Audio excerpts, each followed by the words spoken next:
Petőfi Sándor. Dicsőséges nagyurak.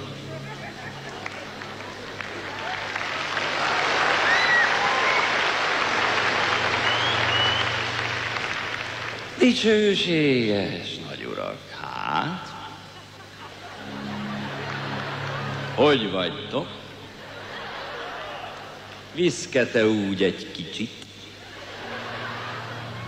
A nyakatok? Új divatú nyakra való készül most számotokra. Nem cifra, de jó szoros. Tudjátok-e, mennyit kértünk titeket, hogy irántunk emberiek legyetek? Vegyetek be az emberek sorába. Rimánkodott a szegény nép, s hiába. Állatoknak tartottátok a népet? Hát, ha most, mint állat fizeti néktek, ha megrohan, mint vadállat bennetek, s fogát, körmét, véretekkel festi meg, ki a síkra a kunyhókból milliomok?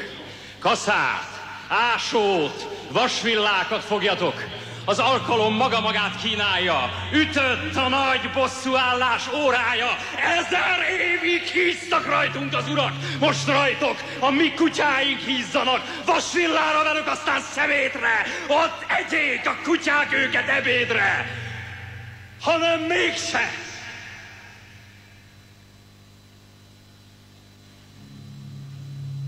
Atyafiak, megálljunk, legyünk jobbak, nemesebbek őnáluk.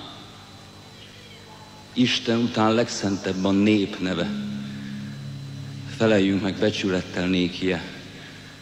Legyünk nagyok, amint illik mi hozzánk, hogy az Isten gyönyörködve nézzen ránk, s örömében mindenható kezével fejeinkre örök áldást tetézzen.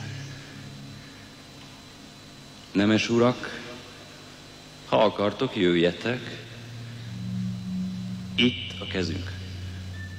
Nyújtsátok a kezetek. Legyünk szemei mindnyájan egy láncnak. Szüksége van mindnyájunkra a hazának. Nem érünk rá várakozni. Szaporán. Ma jókor van, holnap késő lesz talán.